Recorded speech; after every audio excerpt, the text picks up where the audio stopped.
Ayla Bella, 9th grade, Columbus Alternative High School.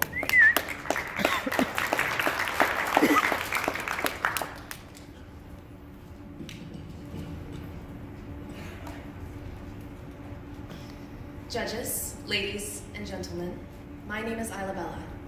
I'm 14 years old, and I am in the 9th grade at Columbus Alternative High School. The title of my oration is The Self-Care Checklist for the Tired Feminist. So, maybe you're thinking, I have some time to myself. Let's do some self-care, but you don't know where to start. I've been there. So, I put together this self-care checklist for the tired feminist. So when you finally have some free time between empowering women and men against misogyny and sexism and being talked down to by people with internalized sexism, you have some ways to recharge yourself. Let's get started. Okay, first things first, skincare. Skincare is primarily finding what products and routines work well for your skin. Some people use rose water, some people moisturize daily. Personally, my preferred method of skincare is recognizing how ridiculous it is that I am expected to dislike or change my skin. But hey, you do what works for you. But if you do choose to use my method, proceed with caution. Some who have used this method have recognized the side effect of judging others for wanting flawless skin, rather than recognizing they may feel most empowered by the methods they use. Okay, second item on the list, journaling.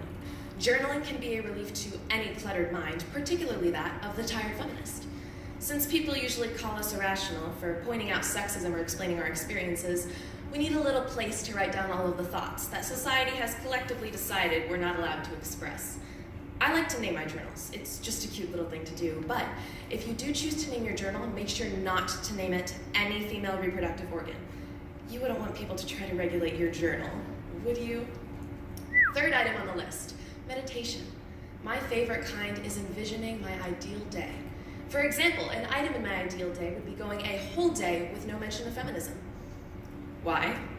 Well, because the reason you hear mention of it so often is because our society still desperately needs it since we're still so far from gender equality. But my perfect day would include complete gender equality, so I wouldn't need to mention feminism. Which, by the way, is a great life hack for people who hate feminism. If you hate feminism, there is an easy way to make it go away.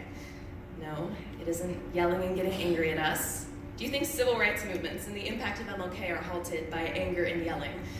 No. Much like these movements, all you have to do is help us achieve equality, and you won't have to deal with our pushes for equality. Let's take a look at number 4. Get some feminist friends. Having feminist friends is the most crucial self-care for a feminist. For those of you who might not know, part of the difficulty of being a feminist is after a while you've done enough research, analysis, and practice of social awareness that you start to see sexist structures in our society that other people don't see. Want to know the best part? No one believes you. Because one of these sexist structures is the concept that feminists are irrational, crazy, read too much into things, and people will usually trust this cultural construct more than they will trust your personal experience. And it makes you feel like you are losing your mind. It makes you feel as irrational and crazy as they say you are, but your feminist friends can assure you that you aren't crazy. They can assure you that you will be able to overcome these sexist constructs and be able to uninternalize the sexism inside of you. That's right. Feminists have internalized sexism too. Well, everybody does. But a side effect of being socially aware is being aware that you have also fallen prey to sexism, even as you try to resist it. This may be the most painful part of being a feminist. It is scary, because nobody believes these kinds of sexism exist in the first place. You feel like you are in a dark dungeon, stuck inside a prison cell chained to the wall, but nobody sees the dungeon or the cell or the chains, so you have to find a way to make it out by yourself if you don't have anybody else who can see it too.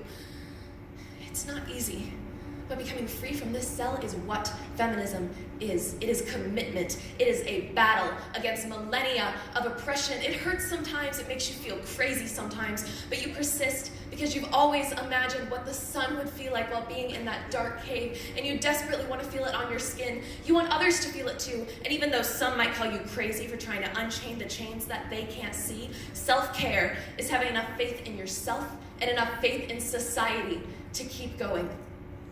Number 5, Fire is not sun. Do not cheat yourself of sunlight by convincing yourself that fire is enough. You cannot ever settle for less. Number 6, never entertain those who tell you to stay chained up. Number 7, know that if no one else is proud of you, I am proud of you. Number 8, think of the ones who came before us. We are not the first on this journey. Where would we be without the poetry of Maya Angelou, the writings of Mary Wollstonecraft, or the suffragettes? Number 9, think of where we will be once we get to the sun.